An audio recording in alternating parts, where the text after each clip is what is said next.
Once upon a time, in the beginning, before anything else existed, there was only God, the eternal sovereign.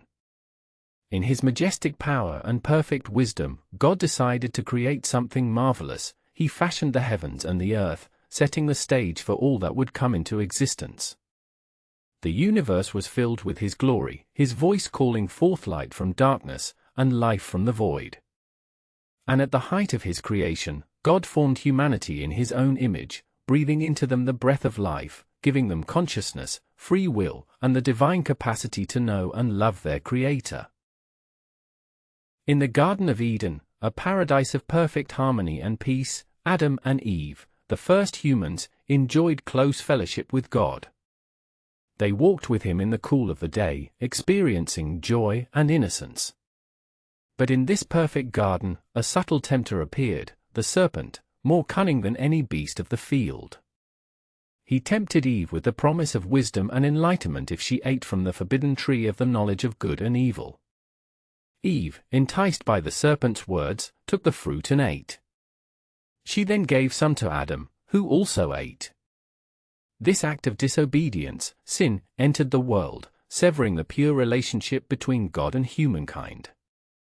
Their innocence was lost, and they became aware of their nakedness and shame. God, seeing their disobedience, confronted them and pronounced judgments. The serpent was cursed to crawl on its belly and be at enmity with humanity. Eve was told she would experience pain in childbirth and that her desire would be for her husband, who would rule over her.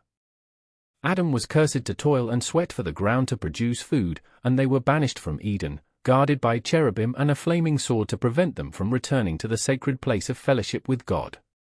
This moment marked the fall of mankind, a tragic turning point that introduced sin and death into creation, yet it also carried a promise, a seed of hope, that one day, a Savior would come to restore what was lost. As generations passed, human wickedness grew. The earth was filled with violence, corruption, and rebellion against God. In his divine justice, God decided to cleanse the earth with a great flood, sparing only one righteous man, Noah, and his family. Noah was a man who walked faithfully with God.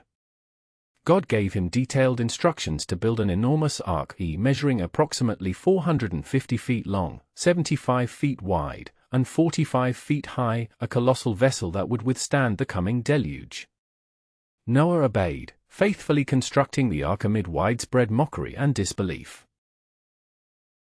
Then, the fountains of the deep burst forth, and the windows of heaven opened, unleashing a relentless torrent of rain that covered the earth for 40 days and 40 nights. The waters rose, covering all the high mountains, and everything on land was swept away, except for Noah, his family, and the pairs of animals brought into the ark. Inside, a miraculous harmony prevailed as creatures of all kinds coexisted peacefully, protected by divine providence. After the rain ceased, the waters gradually receded. Noah sent out a dove to find dry land. The dove returned with an olive leaf, signaling that life was returning to the earth. Noah waited patiently, sending the dove again until he was assured that it was safe to disembark. Once on dry ground, Noah built an altar and offered sacrifices to God, expressing gratitude for his mercy and protection. In response, God made a covenant, a promise, to never again destroy the earth with a flood. The rainbow appeared in the sky as a sign of this everlasting covenant, a reminder of God's faithfulness and mercy. From Noah's descendants, the nations of the earth spread out. The lineage of Noah's sons, Shem, Ham, and Japheth, became the ancestors of many peoples. Shem's line led to the Semitic peoples, including the Israelites, Arabs, and others. Japheth's descendants migrated across Europe and Asia, while Ham's lineage spread into Africa and surrounding regions. Yet, humanity's heart remained inclined toward rebellion. As they multiplied and filled the earth, some of the descendants of Seth, the godly lineage, intermingled with the ungodly descendants of Cain, leading to moral decline.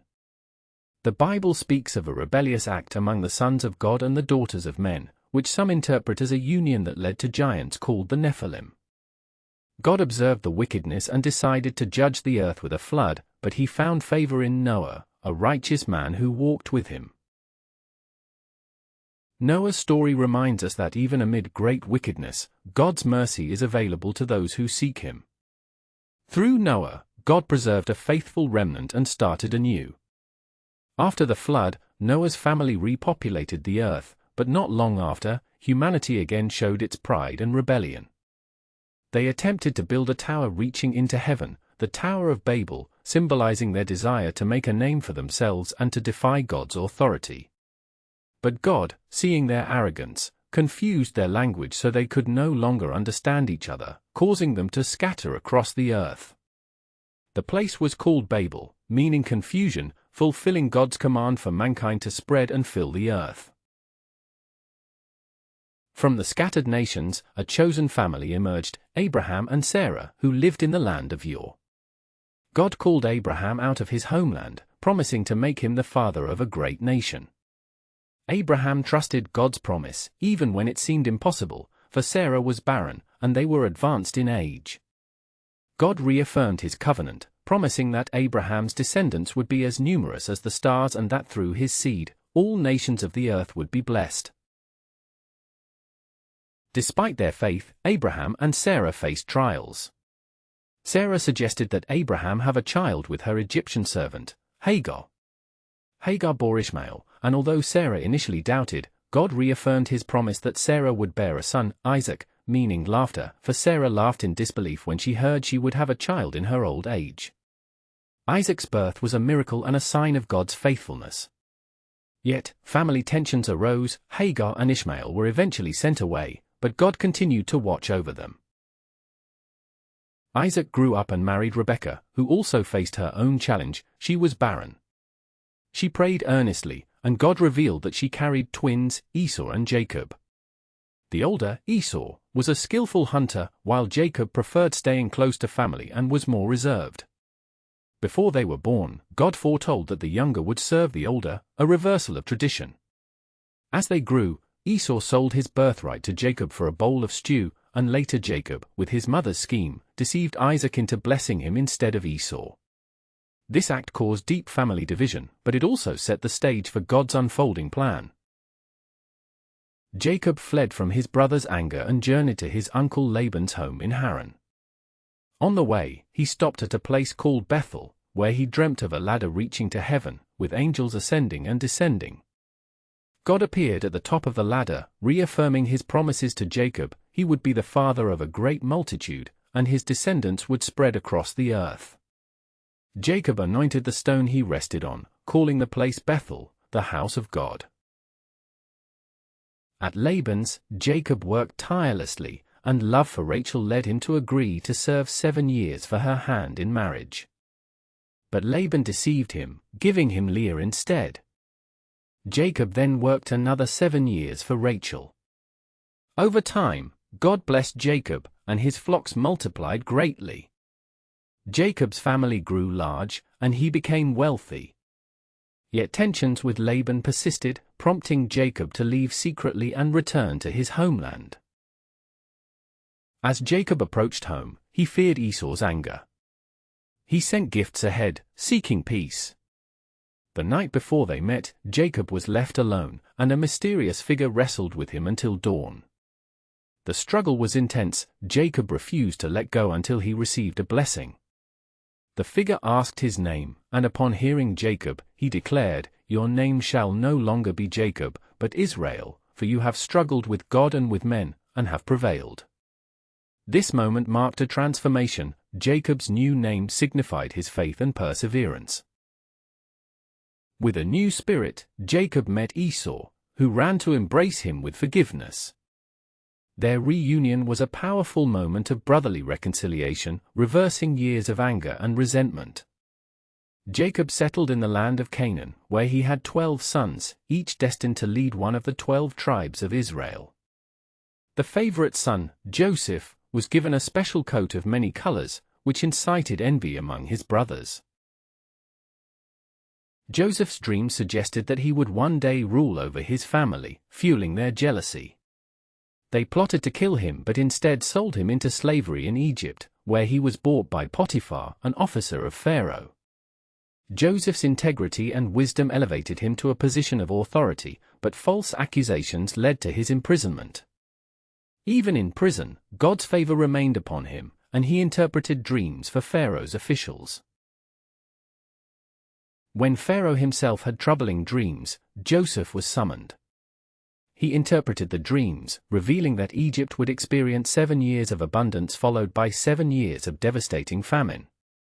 Impressed, Pharaoh appointed Joseph as second in command, overseeing the storage of grain during the plentiful years to prepare for the famine. Meanwhile, Jacob's family in Canaan suffered from the famine. Hearing that grain was available in Egypt, his brothers traveled there to buy food. They did not recognize Joseph, now a powerful Egyptian official, but Joseph recognized them. After testing their hearts and repentance, Joseph revealed his identity, forgiving them and inviting his family to settle in Egypt. Jacob was joyfully reunited with Joseph, and the family was saved from starvation. Generations later, the descendants of Jacob, now known as Israelites, grew numerous and prosperous in Egypt. But their prosperity drew the attention of a new Pharaoh who did not remember Joseph's kindness. Fearful of their numbers, he enslaved them, forcing them into harsh labor and ordering the death of all Hebrew male infants. During this dark time, a baby boy named Moses was born to a Hebrew family. To save him, his mother placed him in a basket and set it afloat on the Nile River. Pharaoh's daughter found him and took him into her household, raising him as her own. As an adult, Moses witnessed the suffering of his people and, in a moment of anger, killed an Egyptian who was mistreating a Hebrew. Fearing retribution, he fled to Midian, where he married Zipporah, the daughter of Jethro, and became a shepherd. For 40 years, Moses tended sheep in the wilderness, living a quiet life. Then, one day, God appeared to Moses in a burning bush that was not consumed. From the flames, God called Moses to lead his people out of Egyptian slavery. Moses hesitated, feeling unworthy, but God revealed his name, I Am, an everlasting, self-existent God. Moses was given divine authority and accompanied by his brother Aaron, he returned to Egypt to demand Pharaoh release the Israelites. Pharaoh's heart was hardened, and he refused to let the people go. God sent a series of 10 plagues, water turning to blood, frogs, gnats, flies, livestock disease, boils, hail, locusts, darkness, and finally, the death of the firstborn, each demonstrating his power over Egypt's gods and Pharaoh's authority. The last plague broke Pharaoh's resistance, and he ordered Moses to lead the Israelites away. That night, the Israelites sacrificed a lamb and marked their door frames with its blood. The angel of death passed over their homes, sparing their firstborns, while Egypt's firstborns fell in sorrow. Pharaoh finally released the captives, and Moses led them out of Egypt, fulfilling God's promise of liberation. But their journey was fraught with challenges. In the wilderness, they faced hunger, thirst, and threats from hostile nations. God provided manna from heaven and water from a rock to sustain them. At Mount Sinai, Moses ascended the mountain and received the 10 Commandments, divine laws engraved by God himself, guidelines for living in covenant with him. One of the most miraculous moments occurred when the Israelites faced the Red Sea. With Pharaoh's army closing in, they seemed trapped. But God instructed Moses to stretch out his staff over the waters. The sea parted, creating a dry path for Israel to cross. When the Egyptian army attempted to follow, the waters returned, drowning their pursuers. In the desert of Marah, the people grumbled because the water was bitter. God directed Moses to throw a piece of wood into the water, and it became sweet and drinkable. Later, again thirsty, they were told to speak to a rock, and water flowed freely. But Moses, in his frustration and doubt, struck the rock instead of speaking, disobeying God's command. As a result, he was denied entry into the Promised Land. Moses died on Mount Nebo, overlooking the land promised to Abraham's descendants. God himself buried Moses in an unknown valley, honoring him as the greatest prophet who had led his people out of slavery and given them the law. After Moses, Joshua rose as leader. He was a man of faith who trusted God's promises. He led the Israelites across the Jordan River into Canaan, the promised land. Under his leadership, the walls of Jericho fell after the people obeyed God's instructions to march around the city and blow trumpets, bringing its mighty defenses crashing down. The conquest of Canaan was marked by battles and divine victories, fulfilling God's covenant with Abraham. The land was divided among the tribes of Israel, each given territory to settle. The people now had a homeland, a place where they could worship and serve the one true God. But as generations passed, Israel entered a period known as the time of the Judges. During this time, God's people repeatedly turned away from him, falling into idolatry and sin. God allowed neighboring nations to oppress them, but in his mercy, he raised up judges, leaders and deliverers, who called the people back to faith and obedience. One notable judge was Gideon, who was hesitant but trusted in God's power. With only a